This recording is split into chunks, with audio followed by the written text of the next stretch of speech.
भी लोग हैं एम्बेसी के, जितनी टीम है, we have different wings, MEA and other different civilian wings as well and forces as well. सबने एक साथ मिलकर एज अ फैमिली काम किया काफ़ी अच्छे से under the leadership of our ambassador and ECM and other officers. And finally हम एवरी लास्ट पर्सन को लेके आए हैं यहाँ तक बहुत अच्छे से। कितने लोग यहाँ पर आए हैं अभी? I mean I lost the count of the figure, must be around 140 something. कैसा माहौल था, कैसा लग रहा है? वहाँ पर सब अपना जान बचा रहे हैं, आपको कैसा लगा? भारतीय सेना ने आपको यहाँ पे लाया, कैसा लगा? बहुत अच्छा लग रहा है। We are very thankful to air force, to government of India, very thankful. बहुत अच्छा लगा। अभी और कितने फंसे हो सकते हैं उधर? Like ambassador said, it's unofficial figure, exact figure नहीं पता। माहौल इज वेरी क्योटिक। बाहर हम लोग बहुत ही डिसिप्लिन ऑर्डर में। कैसा सपोर्ट रहा और कैसा आपको वहाँ से मिले? प्रशासन का वहाँ पर कैसा सपोर्ट आपको मिला और किस तरह से आपको वहाँ से मिला? हमारी टीम ने बहुत अच्छे से कोऑर्डिनेट किया। I mean we had a big team, तो हम लोगों ने वहाँ लोगों के साथ डिस्कस करके I mean all of us move together एक साथ। आपका नाम फिर से? अश्विनी तिवारी, आपका घर कहाँ पर? नोएडा। अब यहाँ से आपका वहाँ के लिए क्या आगे? As soon as feeling done here, we'll move. मैं अनूप कुमार गुप्ता, भारतीय तिब्बत सीमा पुलिस बल का एक कमांडो हूँ। जैसा कि आप लोगों को पता है कि भारतीय दूतावास काबुल और अफ़गानिस्तान में दूसरे कॉन्सुलेट की सुरक्षा की जिम्मेदारी आईटीबीपी के चुने हुए कमांडो को सौंपी गई है और हमारा ये सौभाग्य रहा है कि हम उस ड्यूटी अपनी सौंपे गए ड्यूटी में जो हमारी कर्तव्य था उसमें 100% सफल हुए हैं। इस समय सिचुएशन जो काबुल की है बहुत ही भयंकर थी, परिस्थितियां जो कि बयान नहीं की जा सकती है, लेकिन आईटीबीपी के कमांडो ने अपने कमांडिंग ऑफिसर श्री रविकांत गौतम जी के नेतृत्व में काफ़ी अच्छा किया।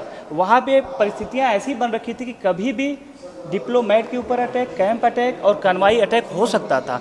हमें बहुत ही कम समय मिला, लेकिन हम उस कम समय में भी अपने सीओ के नेतृत्व में अच्छी प्लानिंग किया और सही सलामत हर एक डिप्लोमेट इंडियन को हमने एयरपोर्ट तक। कितने घंटे की जर्नी करके आ रहे हैं? मैं आता हूँ उस पॉइंट पे।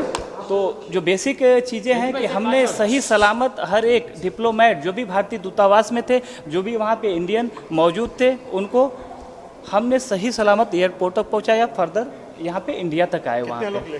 तो ये आईटीबीपी के लिए एक बहुत बड़ा अचीवमेंट है कि सही सलामत लाना, बिना किसी क्षति के लाना। जबकि रास्ते में खाने पीने की कुछ व्यवस्था की गई थी? सारी चीज़ें की गई थी, लेकिन यहाँ पे चीज़ें ये हैं कि जो परिस्थितियाँ वहाँ पे थी, परिस्थितियाँ बहुत ही भयानक थी, आप उसकी कल्पना नहीं कर सकते।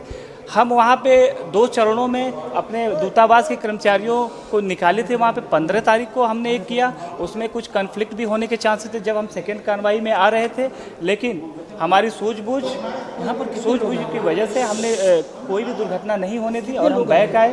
यहाँ पर कितने लोग सर लेके आए? रेस्क्यू कितने लोगों को किया?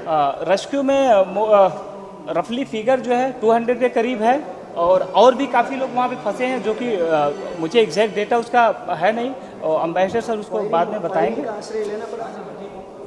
नहीं, हमने अपनी सूझबूझ से फायरिंग तक की नौबत नहीं आने दी। सूझबूझ से हमने उस परिस्थिति को अवॉइड किया, क्योंकि फायरिंग की हम तैयार थे, हर एक परिस्थिति के लिए हम तैयार थे। हम अपने डिप्लोमेट को, दूतावास को, वहाँ पे जो भी इंडियंस हैं उनको बचाने के लिए हर एक कदम के लिए तैयार थे। कुछ भी हो सकता था, लेकिन हमने अवॉइड किया उस सिचुएशन को और सफलतापूर्वक उनको सकुशल ले आए। आज अफगानिस्तान के काबुल से भारतीय यात्रियों को इवैक्यूएट करके एयरफोर्स के विमान में 170 से 80 जो भारतीय नागरिक हैं उनको वहाँ से रेस्क्यू करके लाया गया है। On the way to Delhi विमान यहाँ रुका था जामनगर में। तो गवर्नमेंट ऑफ इंडिया की ओर से, गवर्नमेंट ऑफ गुजरात की ओर से, प्रशासन की ओर से हम लोगों ने सबका स्वागत किया है और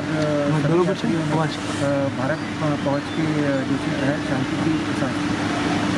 આજે જ અમારી YouTube ચેનલ સબસ્ક્રાઇબ કરો અને સમાચારોના વધુ વિડીયો નિહાળો।